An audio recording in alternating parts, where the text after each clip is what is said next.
Aqui no estúdio, já com a Paula Sampaio e o Elivaldo Barbosa. Tudo bem, Paula? Boa tarde. Boa tarde, Joelson, Elivaldo, a você que nos assiste também. Boa tarde, Elivaldo.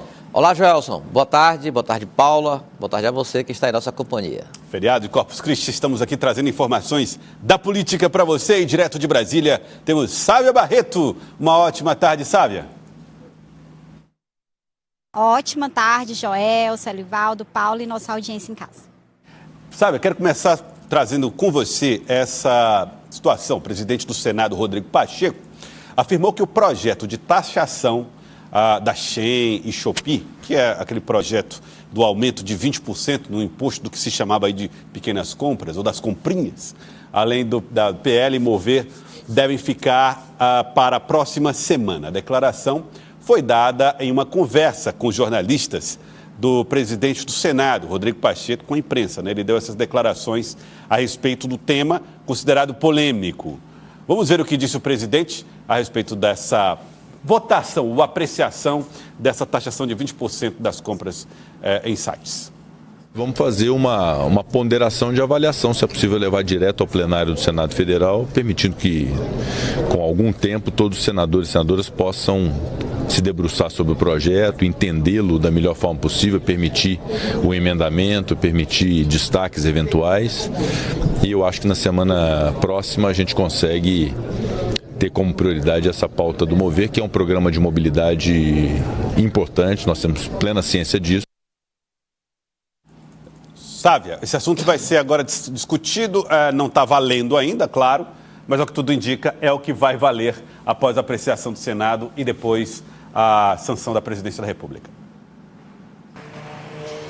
Joelson, acende um sinal amarelo no Palácio do Planalto, né? Por conta das sucessivas derrotas do presidente Lula. Houve um acordo para votação na Câmara, era para ter sido votado ontem ainda no Senado. Lembrando que esse Mover é um programa que o governo dá créditos para incentivar as empresas a apostar na descarbonização. Tem tudo a ver com a agenda verde. E no meio desse projeto foi colocado o que a gente chama de um jabuti, né? Que é uma matéria estranha àquela original, que é justamente a taxação de 20% em compras internacionais a partir de $50. Então isso já era algo para ter sido votado ontem. Por quê? Porque o Mover é uma medida provisória. Foi apresentado pelo governo, passou a valer imediatamente no ano passado, mas caduca amanhã, ou seja, deixa de perder a validade. E aí as empresas ficam preocupadas porque tem contratos já valendo com esse incentivo do governo. Inclusive, o próprio senador Jacques Wagner, que é o líder do governo no Senado, tranquilizou todo mundo, disse que, olha, assim que a medida for aprovada no Senado, esse projeto vai ser retroativo, ninguém vai ficar a descoberto. Mas não deixa de acender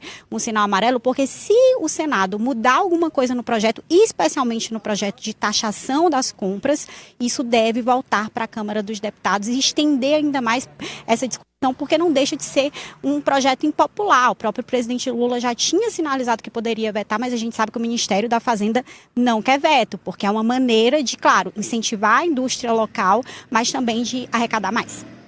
Agora você falou a respeito de derrotas do governo, Sávia. O governo, esses placares desfavoráveis, essas possibilidades de derrotas do governo em matérias importantes, está fazendo com que o Palácio do Planalto tome medidas e discuta até a possibilidade de reformulação no primeiro escalão, sabe? Olha, pelo menos o presidente Lula já demonstrou para alguns interlocutores que vai intensificar as conversas com esses articuladores. Aí tem o ministro das Relações Institucionais, Alexandre Padilha, que já é um caso à parte, né? Porque a gente sabe que o Congresso é bicameral, são duas câmaras. Então, ele conversa com o presidente do Senado, Rodrigo Pacheco, mas não conversa com o presidente da Câmara, Arthur Lira. Não tem essa via de diálogo, então já complica bastante. Toda semana o presidente Lula vai se reunir com os líderes do Congresso, Randolfo Rodrigues, líder da Câmara, José Guimarães, líder do Senado, Jacques Wagner, e o ministro das Relações Institucionais para bater essa agenda. Agora, já era para ter sido feito antes, né? Porque não é de hoje que o governo tem encarado uma série de derrotas. Isso termina refletindo até na própria imagem do presidente Lula, Joelson, na popularidade dele, porque ele sempre foi visto como um hábil articulador político. A partir do momento em que essa imagem ela vai ruindo, isso prejudica um pouco, de fato, o poder dele aqui em Brasília, né? Ele era visto como esse grande articulador e agora é visto como um colecionador de derrotas no Congresso. Não deixa de ser também um sinal do Congresso, olha, não, a Palácio do Planalto não deve se meter na sucessão de Arthur Lira e Rodrigo Pacheco, porque não tem voto nem para barrar um pedido de impeachment. É curioso isso, Elivaldo Barbosa, porque eu acho também que está muito ligado a uma característica do Congresso, que você até colocava hoje pela manhã no Notícia da Manhã com a Aline, que é esse perfil conservador do Congresso Nacional. E aí acirrou-se muito, a oposição à gestão de Lula é extremamente hábil na comunicação lá no Congresso. Barulhenta, faz discurso, tem seguidores, aquele negócio todo. E aí as derrotas vão acontecendo. Agora, não dá para assistir isso, né, pacificamente, preciso agir, né? Diante da situação, Joelson, primeiro, o presidente Lula tem que assumir a articulação com o Congresso. Ele mesmo tem que assumir. Ele mesmo tem que assumir diretamente. Ele tem que dispensar o máximo possível interlocutores, ou se nomear algum interlocutor, que o interlocutor tenha de fato autonomia para decidir, para formalizar acordo e decidir. E primeiro, que as lideranças, inclusive o ministro, competente ministro Alexandre Padilha, já aprovou lá quando foi ministro da Saúde, é deputado federal do estado de São Paulo, mas ele não dá conta da relação, sobretudo com a Câmara, que é a casa dele, inclusive. Ele nem fala com o presidente Arthur Lira, então não tem diálogo algum. Então ele não resolve, ele está ali só de enfeite, ali na Secretaria de Relações Institucionais. Então não resolve. Muda, tem que mudar, ou então vai piorar a situação. Os líderes também, lá na Câmara e no Senado, também não resolvem absolutamente nada. José Guimarães não tem nenhuma inserção num diálogo mais amplo lá no Parlamento, lá na Câmara Federal. Do mesmo modo, no Senado, o menos mal é o Jacques Wagner, senador Jacques Wagner, porque já tem uma certa experiência, já foi governador, tem ideia de como funciona a relação executivo e legislativo. Ele tem mais lucidez para desenvolver o papel de líder. Randolfo Rodrigues, coitado, é um desastre como o líder do governo no Congresso Nacional, nas duas casas. Então, ou o presidente Lula muda para tentar não resolver, que não resolve, Joelson, mas pelo menos amenizar a relação com o Congresso Nacional, ou a situação tende a piorar cada vez mais. Falar sobre mudanças no Tribunal Superior Eleitoral. Foi a despedida do presidente Alexandre de Moraes ontem. Uma solenidade, vamos dizer, até discreta relativamente, né? Mas teve muita repercussão, Elivaldo Barbosa. Alexandre de Moraes deixa a presidência do Tribunal Superior Eleitoral depois de ter sido ele o presidente muito ativo, sobretudo nas eleições de 2022. Foi uma passagem sávia, longe de ser calma, longe de ser tranquila, e agora o tribunal adotará um outro perfil, certamente, com a nova presidente, a ministra Carmen Lúcia.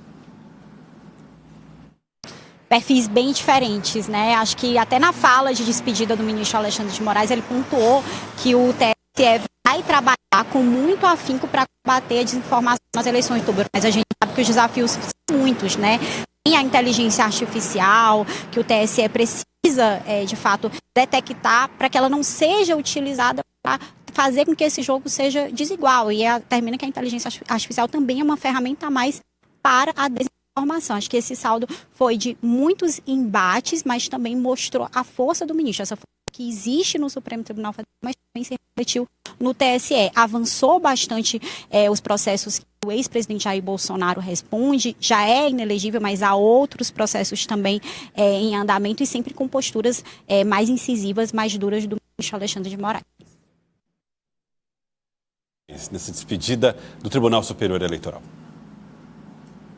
O eleitorado acreditou na justiça eleitoral. O eleitorado acreditou que as instituições brasileiras são fortes, que o poder judiciário brasileiro não se acovarda mediante agressões, não se acovarda mediante populistas, extremistas que se escondem atrás do anonimato das redes sociais. Um legado de uma corte, um legado de uma gestão, um legado de uma pessoa pode ser medido por vários fatores, por vários instrumentos, mas eu acredito que o maior legado que o Tribunal Superior Eleitoral em cada presidência vem deixando, e eu pude contribuir com isso nesses 92 anos da Justiça Eleitoral, é o único legado que importa para a Justiça Eleitoral: o fortalecimento, a garantia e a permanência da democracia. Muito obrigado.